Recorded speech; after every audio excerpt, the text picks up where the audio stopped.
Hi, friend.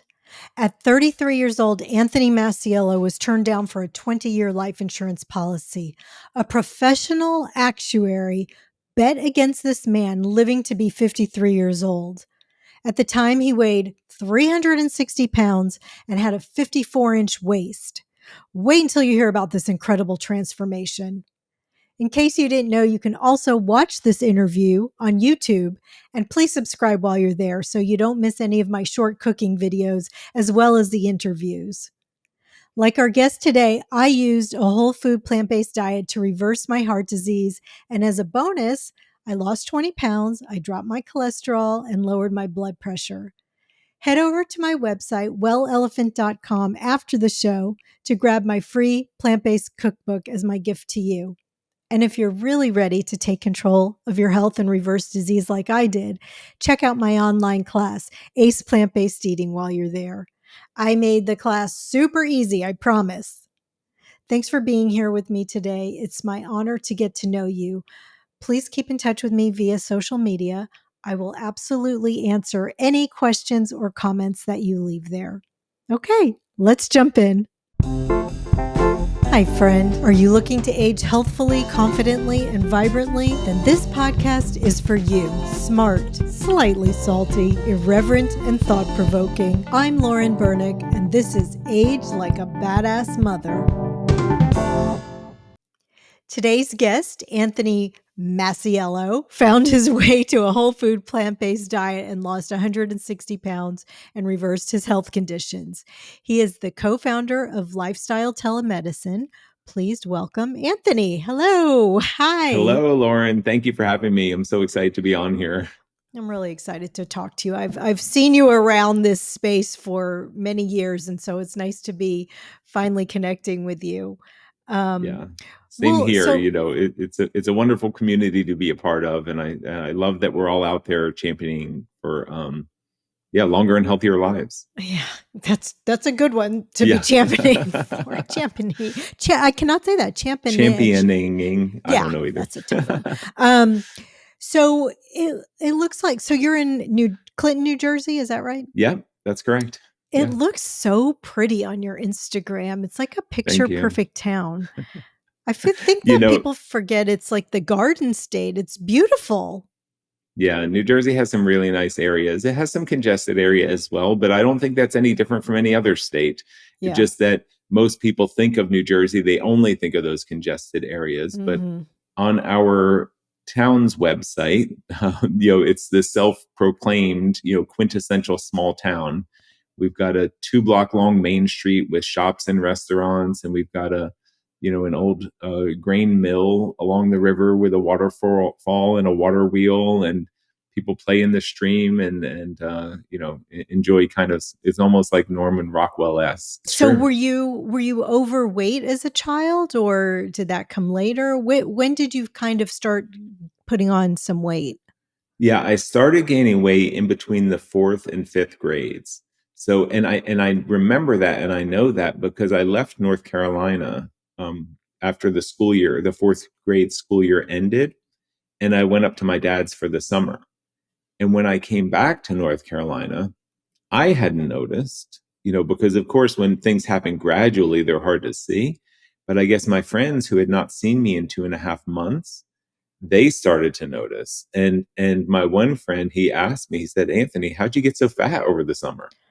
And by today's standards, I probably wasn't very fat, but by early 80s, like 1981, 82, like those standards, it was a little bit of a standout. And there were Yeah. actually two kids who were overweight in my grade, not even my class, but my whole grade.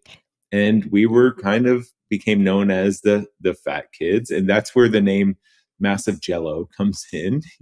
Like kids come up with all these creative ways to point things out. Um, Yeah. What's yeah, shocking to me about that story is you saying that there were only two fat kids in your whole grade. I right. mean, how that's horrific when you think about all the kids today who are overweight. I would say the majority of children are overweight, don't you think? I don't I know. would think I don't know the so. And statistics, but that's why I qualify that by saying it was the early 80s and it was right, rare to be overweight. right. Like certainly by today's standards, that fourth grade Anthony would have been normal. And I wasn't obese right away. Like I was just a little bit overweight. It's whatever weight I could have gained in 2.5 months, right? Hmm. Like so it's not like I ballooned up like 10 pant sizes. I gained some weight. So your top weight was what, 360 pounds? Yeah. So then you just fast forward to, through college. Things were well. Actually, right when I was in college, I actually switched to a vegetarian diet. And that was in 1994. And that actually helped me quite a bit. That was the most successful that I had been in trying to lose weight at that time as a young adult. By that time I was 21 years old, I think, or maybe, yeah, 21 years old when I gave up meat. And it was good because I just bought a wok. And the reason I bought a wok is because every single late night TV commercial was for a hand hammered wok, I right? remember that. It was hilarious. So like I wasn't unique in buying a wok. Like everyone was buying these things, Yeah. but and all I knew how to make in there was stir fried vegetables. So I bought some peanut oil, and I bought some rice, and I would make a big batch of rice, and I would stir fry vegetables, and that's what I would eat. And and it worked pretty well. I lost some weight. I don't remember how much weight I lost, but I remember it was enough where I started to feel better and my energy level started to come up. And Did then you sorry to interrupt you. Did you go vegetarian because of the animals or because of your weight? no, because of my health. I remember it's so funny because I remember a phone call with my mom. Again, because at this time, then after high school, I moved in with my dad, and I lived here in New Jersey with my dad for a few years. And I was talking to her on the phone. I said, Mom, I just haven't been feeling well. And I don't know if she saw an article or something. She said, well, why don't you try giving up? Just try not drinking for a little while because I love to party and drink alcohol. And she said, why don't you give up alcohol for a little while and give up meat and see how that makes you feel? So Good. she does not remember ever telling me that. That's great. As a mom who to this day still drinks alcohol and eats meat, right? But she doesn't ever remember telling me that. But I did that, and I told my friends I was going to do that for a month. And but I started to feel better. So then I started telling my friends I was going to do that for 3 months. And then my friends started asking me later on, "Hey, isn't 3 months up? Like when are you gonna start drinking with us again?" And but I never did. Yeah, to this date, I have not had a drink or I have not eaten meat since that time in Really? 1994. Yeah, Wow. Okay, but good for you. but unfortunately, what I did do is I probably stopped using the wok a little bit, and I started getting cheese pizzas, and I continued eating candy bars, and I would still go out for ice cream, or I would get Ben and Jerry's, and I found, unfortunately, all of the vegetarian foods that I could eat that would basically bring me back to my heaviest weight and beyond. Yeah, I Um, did that one too. yeah, I absolutely went vegetarian and not a good way either. yeah. Um, okay, and then so bring me to your wake up call. What Yeah. happened? So then you fast forward there from 1994, going on through finishing college and then starting a career and then getting married, and then starting a family. My wife and I, by now, October of 2005, I was, my wife and I had our son, Evan, who's our oldest, and she was pregnant with our second son who was on the way. And I applied for a life insurance policy. And I did that just to increase my life insurance so that if something happened to me as a dad, I knew that my family would be able to take care of themselves at least for some period of time. I used to joke until Kathy found someone else. Your But beautiful wife. She is I saw on your exactly. Instagram. She is Yeah, lovely. yeah, she's Um, fantastic. So I applied for this life insurance policy, 20-year term life insurance policy, and I was denied. And that was my humongous wake up call, You were because I 33. knew I was 33 years old and I knew how they determine these things. There wasn't someone there who was reading my application and who was saying, oh, look, how much should we charge this guy for his insurance? No, they plugged in all of my health data. They had someone come to the house and do like a in-person physical. They did a blood draw. They weighed me. They measured my height. They did everything.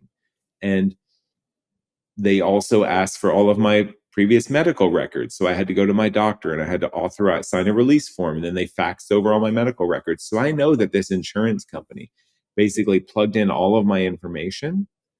And the answer that came back from their algorithm was this guy's not going to live for 20 years. Wow. Like a bad bet. They didn't put me in a high risk category. They didn't just try to charge me extra. They said, no, I'm sorry, we can't offer you 20 years of life insurance. And they didn't say, because we don't think you could live for another 20 years. But I knew what that meant.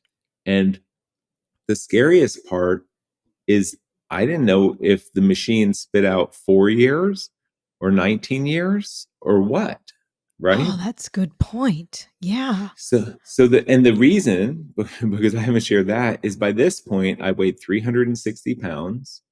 I was on medication for high blood pressure. I had high cholesterol. I had been diagnosed with sleep apnea. I would get frequent migraine headaches. I was on a prescription medication to try to prevent migraines from happening. And then I had another prescription medication to take once the migraine did hit, even though I was on that other medication. Um, and I had eczema on my fingers. I don't know if that factored into the life insurance, but it had been there for the majority of my 33-year life. Even as a kid, I was going to the dermatologist trying to get my fingers fixed. And then I had developed psoriasis on the back of my neck, which I later learned is an autoimmune condition. I didn't even know at the time. I just thought I had these annoying, like kind of scaly, like things on the back of my neck that would sometimes itch and would often itch and would sometimes bleed. And I guess they just put all this together, combine that with my BMI and my history, and it wasn't good. The the weird thing is any one of these conditions I could talk to friends about. I had other friends who were on blood pressure medication in their 30s. I had other friends who were overweight. I had other friends with high cholesterol. I don't know if I had any friends my age with sleep apnea, but certainly none of these things were completely unheard of. I think what happened to me was I had all of those things, and I had them all at the same time. And yeah, and it was scary, and it forced me to take a look at like what was my life really like kind of like what the hell am I doing? Did you talk to your wife about this? Like, I did you have a discussion? What happened after this? She's very caring and very compassionate, and she might have taken the position of, oh, that insurance company doesn't know what they're talking about. Yeah. I'm grateful that I didn't take that position. She was always supportive. She's like, we'll figure it out, we'll do something. And I just told her, I said, I have to do something. Like, I have to figure this out, I have to change. and And what and happened? Did she you make she kind of said changes? okay. Wow. you know but the things that were going on in my mind at that time are some of the most they're really the things that sparked my transformation, because having this third party is just a validation of what was really happening in life, right? Like at 360 pounds, there are simple things that I couldn't do, like sit in armchairs. It sounds so simple, right? But I was at work and I was working, trying to be a professional, and I would have meetings in conference rooms. And you go in meetings in conference rooms, and most of the chairs around the table are armchairs. And I would have to go to the meeting rooms early, and I would have to look. They usually had a stack of regular chairs in the corner in case they overflowed the room. But I would go early and I would switch out one of the armchairs for a regular chair so that I could arrive at the meeting and just sit down and not have to do that. Like, it's this kind of behind the scenes, stress that was going on. And in my mind, and wondering, like how long am I going to be able to do that? And what kind of person am I gonna be, and what kind of father am I gonna be for my kids, who I'm so excited to bring into the world, that I want to make sure that they're okay if I'm not around. Well, I might not be around, like that. Right. That was not a good. It wasn't a good thought process for me, and it wasn't a good option. I can't imagine that. I just can't even imagine that. Like, and you were so young. And so how did you find your way to whole food Yeah. plant-based eating? Yeah. So I set a New Year's resolution because it was close enough to the end of the year. October, it's right around the corner. And I said that I was going to figure out how to lose 50 pounds in the year of 2006.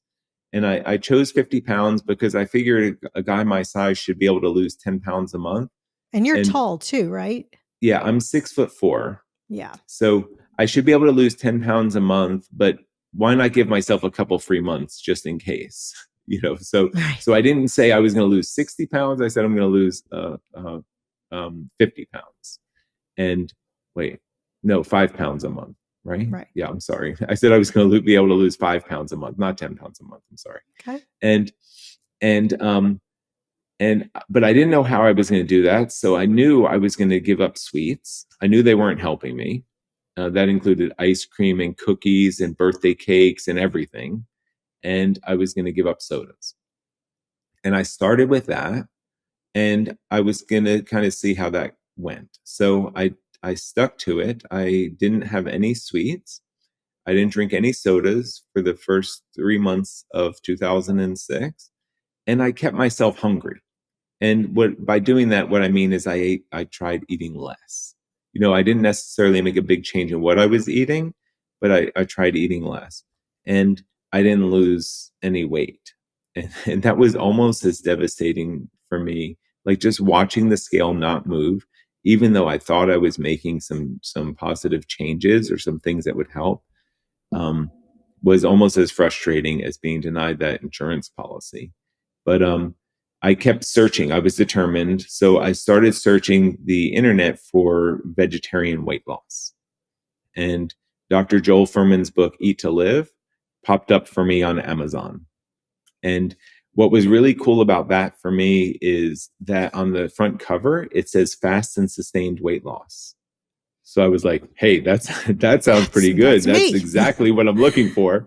Right. But the best thing was when I read the comments, the reviews that people wrote, almost no one talked about weight loss. Everyone there was talking about getting healthy.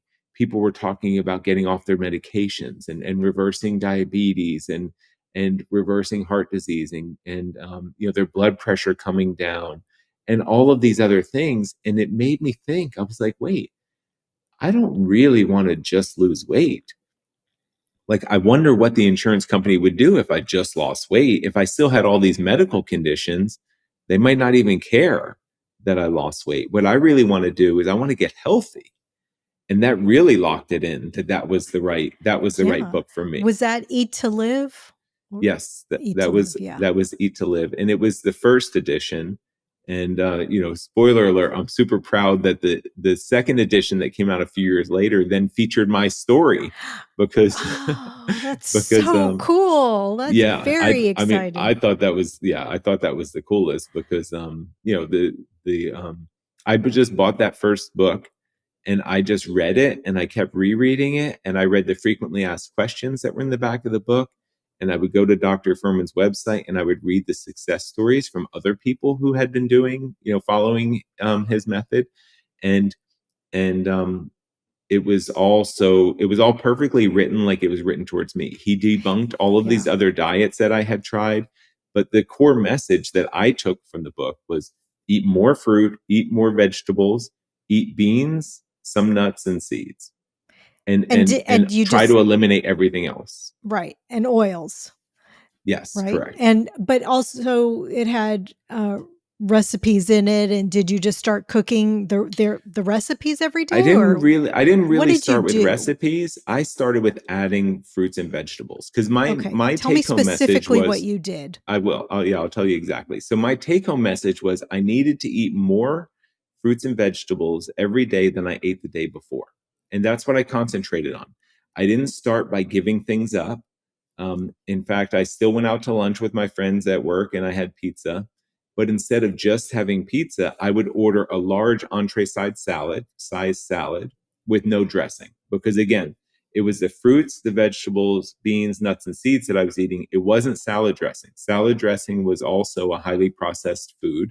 As you're saying, it contains oil and other calorie dense things. So I was getting dry salads and I would eat the whole dry salad first.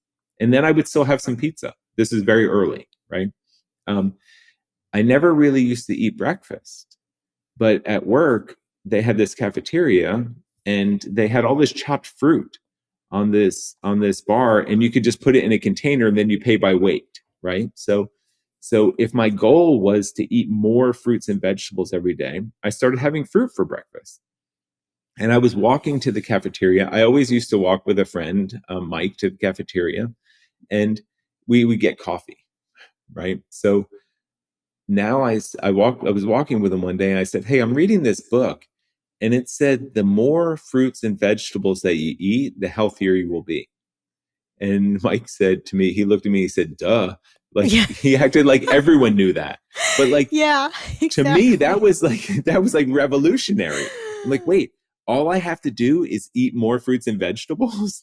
Wow. Like it That's didn't make sad that sense that to was a me. revolution. but but I was kind of normal and at least in some part of the world. But so I started getting fruit and I would get about a pound and a half is what I could fit into this this little clamshell container that they had there in the cafeteria. But it would be cut up pineapple, it would be cut up melons, sometimes they had berries. I would always feel like I got a good deal when they had berries because they're kind of light in weight, and they're Yeah. expensive. But I would just mix it all up and I would put it into the container and I would eat that. And eventually I started, I took the cream and sugar out of my coffee. Then it was black coffee. Then I switched to tea because also Dr. Furman talked about caffeine and the roller coaster that it puts you on and how it promotes cravings and other things. So I eventually ramped off the caffeine, but I stuck with having that fruit Did you enjoy for it? breakfast every Were day. you I enjoying loved having it. the fruit? Yes. Yeah. It was delicious. I mean, fruit is delicious, Fruit's you know, delicious. It is. and in the past, I would feel guilty if I ate something for breakfast because my mindset was I shouldn't be eating. I should be Right. trying to figure out how not to eat. But the problem with that was then I was so starving by the time I got in front of some other food is I overate, Yep. Yeah, right? I So know that now one too. yeah. So now I just started eating fruit for breakfast. It was Right. delicious. It was refreshing. It was hydrating, all of that. So then I added fruit for breakfast. As I mentioned before, I would add a huge salad at lunch. And then sometimes, then the pizza it went from being cheese pizza to vegetable pizza. Then it went to being vegetable pizza without the cheese. You probably know we can get like the pizza places here that have slices available at lunchtime. They'll make a bruschetta pizza, which is basically just the crust with some diced tomatoes and some oregano and basil on top. And then they just put little spots of like fresh mozzarella cheese on it. But it's very easy for them. I would just ask for that without the cheese. So they could just take those chunks off before they heated my slice. So then I was having a salad and pizza with no cheese. And then I got to the point where the salad was just as satisfying as anything else, and then I could just not get the pizza. So it was kind of a transition. So then my breakfast became fruit, my lunch became salad, and then just right where they had the fruit in the cafeteria at lunchtime, they had the salad bar. So I could make my own salad, and they would have black beans and they would have chickpeas and they would have stuff that I could put on there that would make it feel very filling to me, even though I wasn't eating anything else with my salad. My salad then became a meal.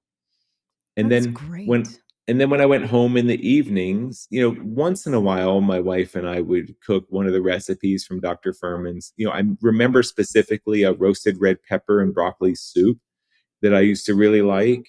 And we made some of his eggplant dishes and stuff like that. But really, I would just have kind of like that salad, but with some more cooked vegetables with it. Did your Even wife if, eat this way once no, you she started didn't doing it? switch. No, it was Does she very eat this way much, now? yes. She Yeah. does.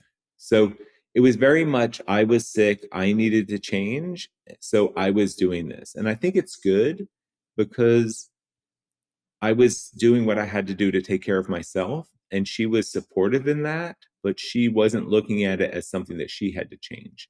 Mhm. Because really, if she was going to do it with me and then she decided she wanted to quote unquote cheat or something, I might have felt like I was entitled to cheat, right? Like, so it was so much better that I was just doing it to take care of myself, Yeah. right? I Um, kinda had the same experience that way too. Yeah. yeah. But then when did she come along on the transform when did she get on board? So then after doing this, after I was doing that for almost a year, um, then I decided I wanted to start exercising and I wanted to become a runner. And my wife But was always wait, a runner. Yeah. when did I just wanna know quickly, when did she start Oh, eating whole food it plant-based was diet? probably a year later. And Oh, I, a year later. and I was, I guess, just telling the long version of that. So she was But a lifelong runner. She ran uh-huh. in high school, and then afterwards, and she ran a marathon the year we got married. But after I was eating whole food plant based for a year, following the nutritarian diet, then I decided I wanted to start running, and I started beating her at races. That's And incredible. I was beating her at races while I was pushing two kids in the stroller. And she, that's what made her want to switch. She's like, wow, there must really be something to this, because because Anthony's never ran in his life, right? Like the once or twice she tried to take me running as a 300 plus, up to 350 or 60 pound person, you know, I could run maybe like a 13-minute mile, and I remember once there was a woman walking a dog who walked right past me while I was out running, Yeah. like I never really tried to become a runner, but now honestly it was easy and it was fun for me. And the fact that I was faster than her, as someone who actually trained regularly and had been running since high school, she was like, there must really be something to this. Must So be something then to these fruits and vegetables. exactly. So then she switched, and Oh, wow. and then she got faster than me again, Yeah, which is really just a testament to the lifestyle, right? exactly. It's Well, fantastic. It so works for everyone, it even does. though she was never overweight. How like how what were the changes you saw in that first year? Yeah. So that first year of 2006, I lost 90 pounds. Wow. So I blew away that goal of losing 50 pounds for the year. I was off all of my medications. And even though I was still had quite a bit of weight to lose, my doctor explained that I went from being one of her least healthy patients to one of her most healthy patients. And I was just going to the local family medical practice, whatever was closest to my house. But my doctor was supportive. She had me logging my blood pressure 3 times a day. And each time I took a reading, she wanted me to take 3 readings. So when I woke up in the morning, I checked my blood pressure 3 times and I wrote it down so that she could average it. Then when I came home from work, I did it again. And then before I went to bed, I checked my blood pressure again. And she was using that information to see how it was trending over time. And she had me coming in every week because she cut medications in half, and then she removed one and she left me on one medication, and then got to the point where I didn't need medication. And then my blood pressure still kept going down. It went down into it went down from it went down from being too high even on medication, so almost like uncontrolled but still unmedicated, to being well controlled on medication, to then being normal without medication, to then becoming like ideal. Like it wasn't just that 120 over 80, it was down in like the low 100s over like the 60s or something like that, Mhm. which she just said is fantastic. And I Yep. was still overweight. I Wow. was still had not finished losing the weight. So she had no choice but to take me off those medications. And then my cholesterol started dropping.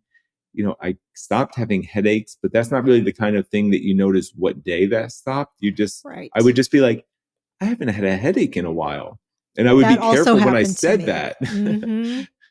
Yeah. Mhm. I also had headaches and I didn't know where they came from or what, triggered them or whatever. And I had that same realization somewhere down the road that, like, man, I haven't had a headache in a while. I used to buy like bottles of Advil and Tylenol like they were just, my job. And that same thing happened to me. It's so crazy. So And yeah. did you think like, oh, I shouldn't even say that out loud because Yeah, because they might exactly. come You're back? scared.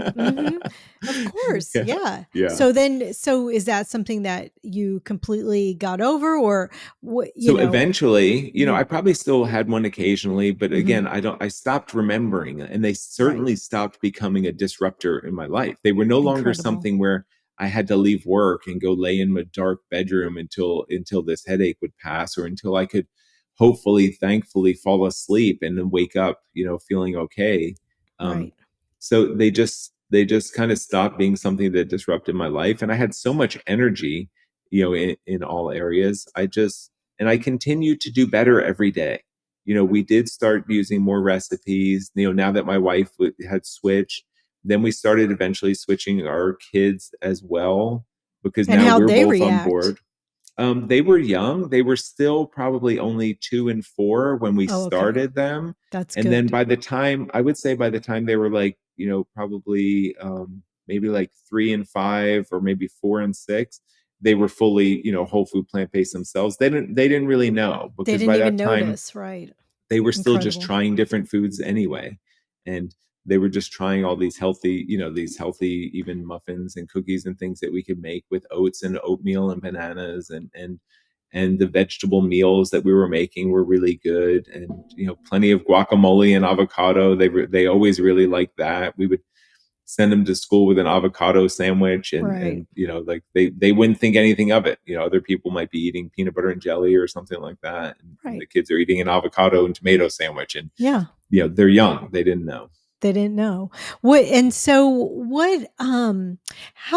did your life change after, you got healthy and you lost weight? And like what Yeah, ways did your life change from the way it was before? I became much more physically active. Meaning even little things like I would come home from work and the kids were practicing jump rope for heart. They did that in Yeah. elementary school. And I would park my car and I would jump rope with them. We started taking family vacations that centered around things like, skiing or snowboarding, or going on different hikes, or even running different races. As they got older, we would just do all of those things. After school, we would take the kids canoeing in our, along the river in our little town. And, we just became much more physically active. The other thing that changed is my confidence changed, and my whole attitude and my whole demeanor. I was much more relaxed in situations. I wasn't so self-conscious, always thinking that, people would be judging me. I was just more kind of at peace, and confident, and I became more outgoing, because I used to think people would be intimidated. When my wife and I moved into our new house, and we went to introduce ourselves to the neighbors, I wanted her to be there, and I wanted her to be standing like in front of me, because 6'4", 360-pound Anthony comes and knocks on someone's door. I feel like I could intimidate Yeah, someone. for sure. But with 5'2" Kathy with me, And sweet who's 5'2" sparkly. Kathy, yeah, Yeah, she it's just like, looks oh, this is sparkles. just the neighbors next door. It's Mhm. not like, what's this big guy doing on my porch? Right. But that kind of went away, because now, I felt like I could be more friendly, and I'm sure all of that existed in my head, even if it didn't exist in the real world. But those are the things that noticeably changed, for me, as I went through and, ultimately kind of completed this transformation. Mm. And do you think, like, I know that there's probably people who are listening who are like, "Wow, this all sounds good. I don't know if I could do this." Like, what, Yeah. what would you say to somebody like that? Yeah. So change is really hard. But that's what you have to think about. It's the change that's hard. Living this lifestyle, or eating a healthy diet, or is so easy, and it's just as enjoyable as anything else. You just have to get through that period of change. And in some ways, I think I'm lucky that I had 160 pounds to lose, because it took me a long time. And I was motivated every single month. I was still motivated to kind of finish and to complete my weight loss. And by the time I was done, it was easy to continue this way because all of my bad habits were gone. It took me a total of 20 months to lose 160 pounds. And over that 20 months, I kind of forgot like what cake tastes like and what ice cream tastes like. Like I knew what my smoothies, my banana smoothies tasted like, and they tasted really good. So I already had replacements for everything that I would have wanted to eat. And I had replacements that helped me to lose weight over this 20 months. And those are the same foods that are going to help me to maintain this now. I mean, we're coming up on October 2025, right? So we're coming up on 20 years later. Wow. It's this, I'm eating the same foods that I ate to lose the weight. And now those are the same foods that are helping me to maintain that weight loss 20 years later. Yeah. And it's easy. I don't wake up and say, oh man, I have to eat fruit again for breakfast. It's like, no, it just happens. Like it's just normal. Like it takes zero effort or thought at all. But Mhm. but when someone is starting, they need to honor, and anyone who's supporting them needs to honor how hard and how challenging it is during that period of change. And for some people who are really good at it and they're really disciplined, that period of difficulty of making that change might be 3 or 6 months, right? And for somebody who's not as kind of flip the mental switch as that period of change could take a year or two. But in the grand scheme of things, it's an investment that's worth making, even though it's only hard. It's hard. It's going to be hard for a year. Like, let it be hard for a year, but just know that when you get on the other side of that year, that it's going to be easy and it's going to be fine, and you're going to love it.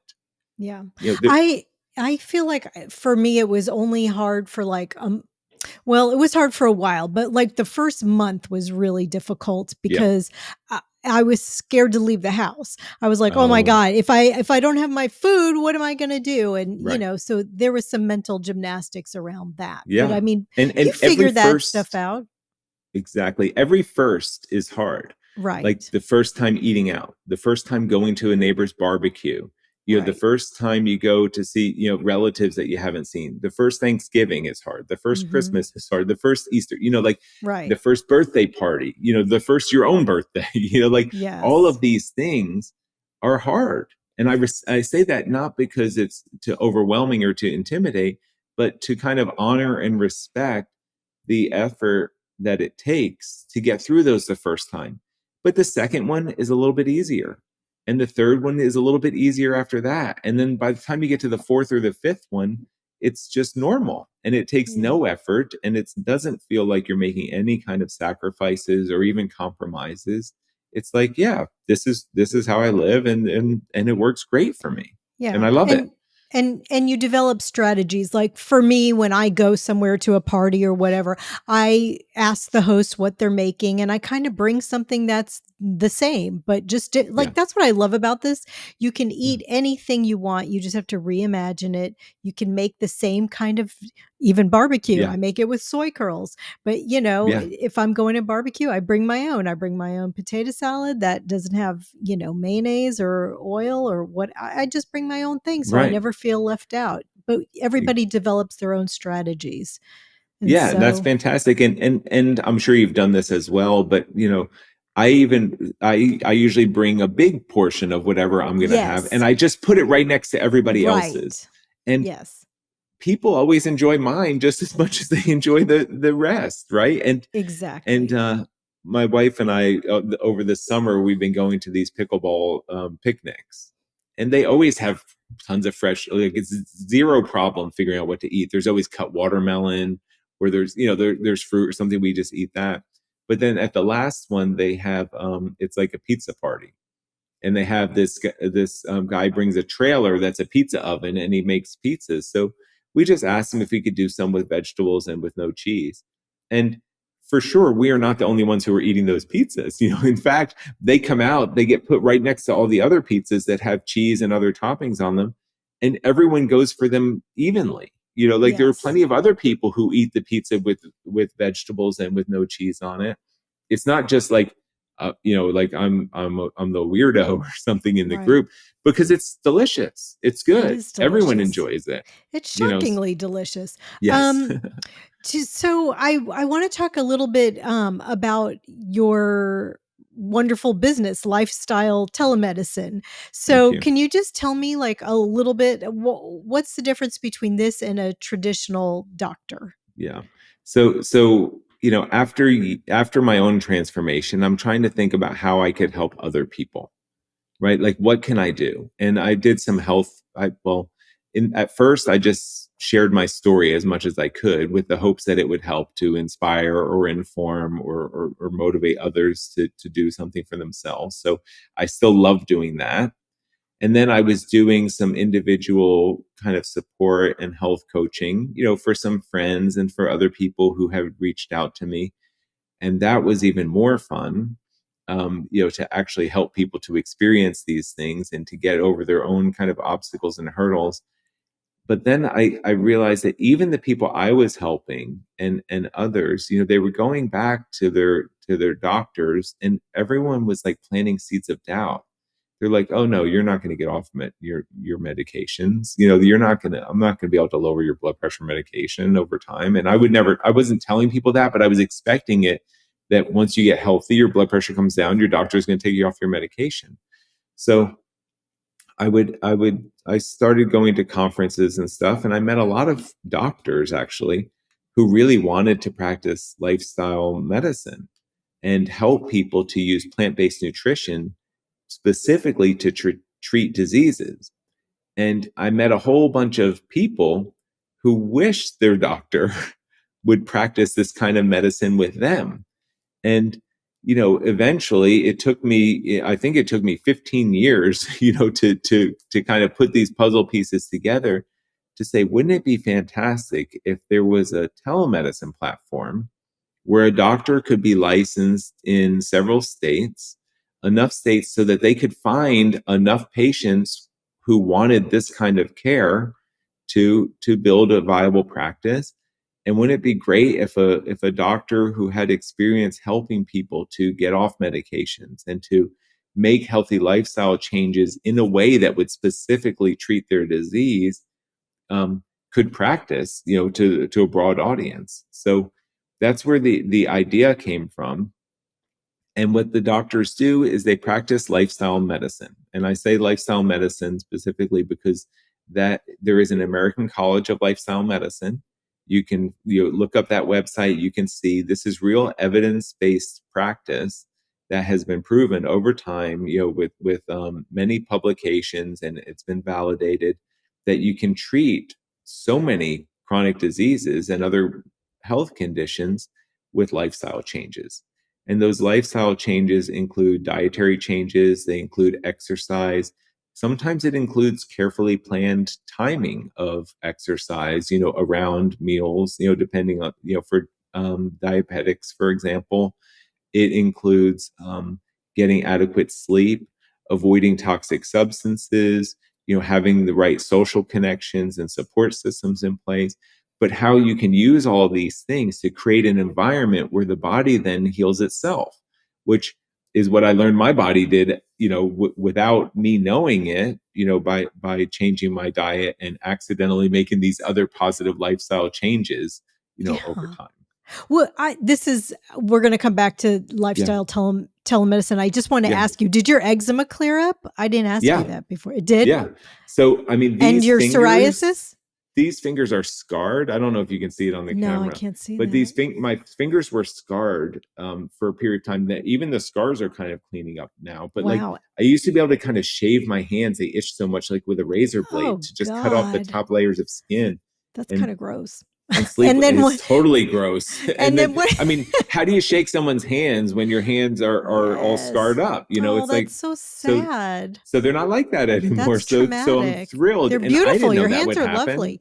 Thank And your you. psoriasis cleared The up too? psoriasis on the back of my neck, yeah, it cleared up as well. Incredible. And the psoriasis, used to flare up and come and go. So I was never on medication for that. I had a steroid cream that I used to rub on it when it was bothering me, but it was kind of like those headaches. It's like I just never, It I just went just away. never, I just one day I realized, hey, that hasn't bothered me in a long time. Wow. Yeah. So Well, so if we want to just wrap that up, like yeah. so 20 months after I read the book Eat to Live, I had lost 160 pounds. I was off all my medications. My blood work was all then ideal. And I reapplied and I got the 20-year term life insurance policy from the same exact company. That was going to And be I my got next it, question. yeah, and I got it in the preferred category Oh my because God. I didn't want to apply to someone else. Like I wanted this company to tell Yes. me. And I honestly didn't think they would insure me right away. I thought that they would say, okay, you've done really well. Let's see if you can maintain this for a year or 2 years. And if you do, then we'll insure you. But that didn't happen. They put me into the preferred category right away, even though they had my whole history, So that they they had already remembered, denied me. they looked They at have all your the whole records. history Yes. and knew, okay, so they knew they denied you. Yep. And that's such an Yeah. incredible, inspiring story. Thank you. And I mean, and just the fact that now you're helping people and you have incredible doctors at this. Like, I They're know, fantastic. they really are. Like, we've had Dr. Nikki Davis on. I know she's there. And, just the fact that you Yeah. could see these doctors and they spend time with you, right? It's not like your Yeah. typical appointment when you go into your doctor and they rush you out and you come out with 10 bottles of medication. They're Right. taking what, an hour to see you It and running all it's kinds of. it's deep. I mean, the new patient appointments are 1 hour.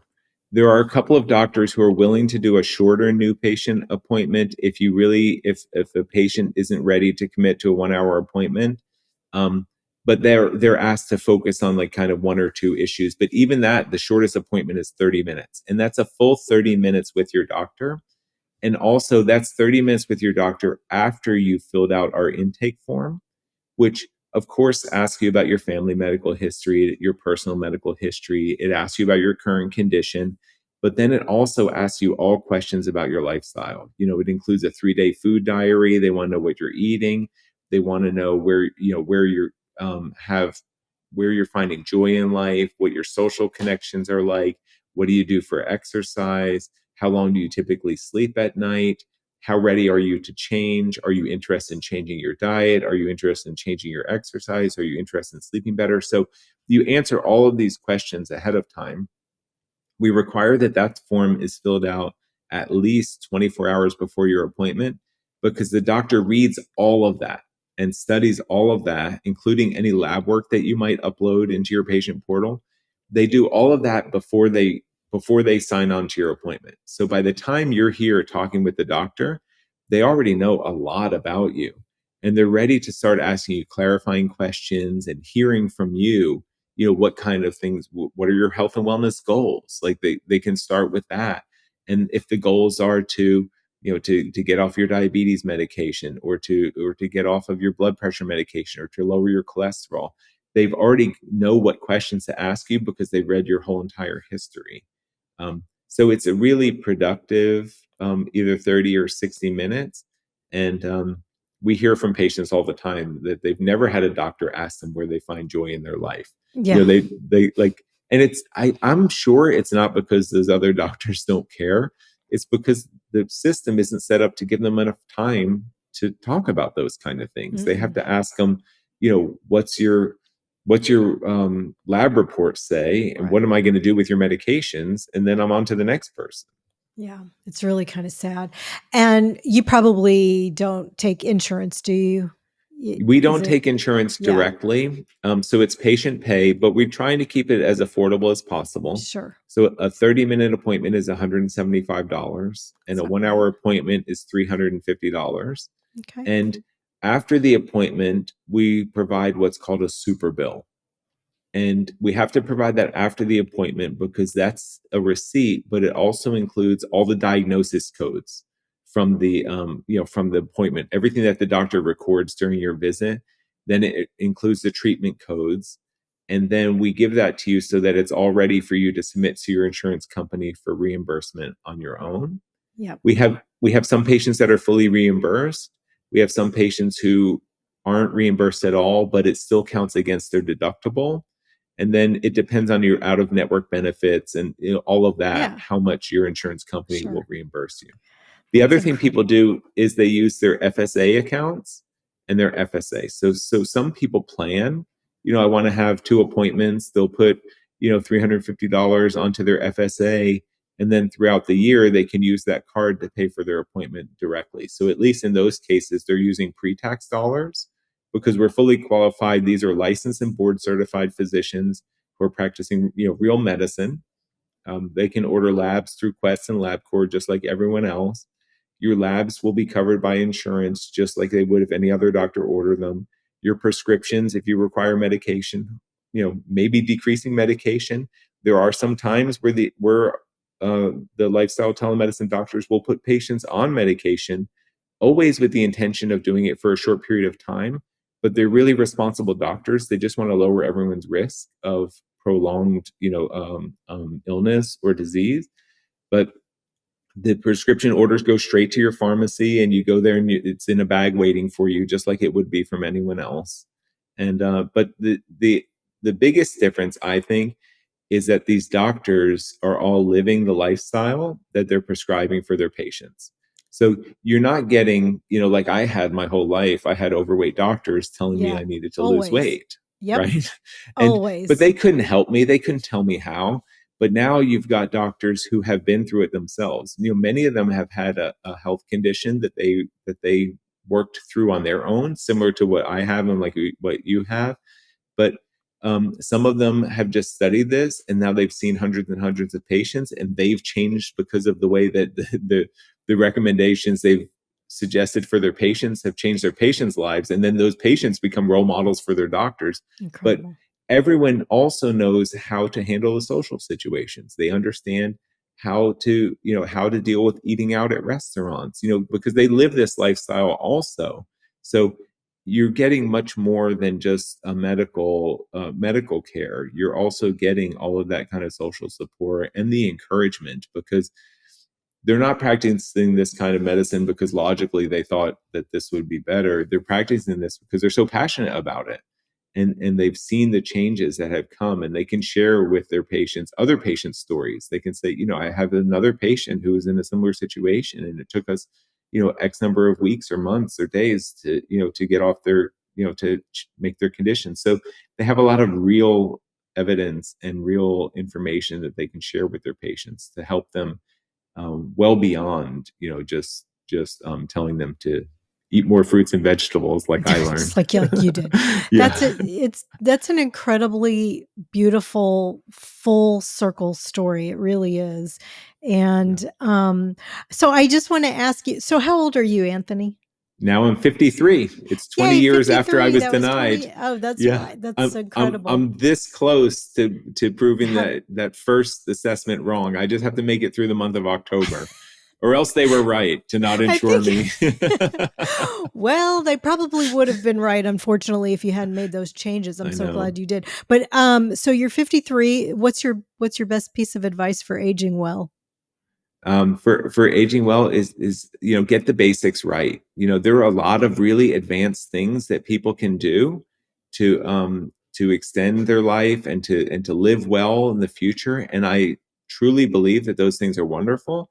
But if you're doing that on top of a shaky foundation, then you're not getting the most that you can out of life. So what I mean is make sure you're exercising regularly, make sure you're eating a very healthy, I would suggest a healthy whole food, plant-based diet, and doing those things first. And and just use that as the foundation to live a really wonderful, happy, thriving life. Thank you so much for being here and for sharing your story. It's really incredibly inspiring. And I hope that somebody will hear it and start to eat more fruits and vegetables. Yes. At the very least. I hope so too. Thank you so much for having me on. I love the way you share so much incredible information that really is helping people to live healthier and happier. And I'm just happy to contribute a little bit. Thanks. Thank you. You really did. You really did contribute. I appreciate it. Take care. Thank you. Thanks for listening, friend. From my heart to yours, be well until we meet again.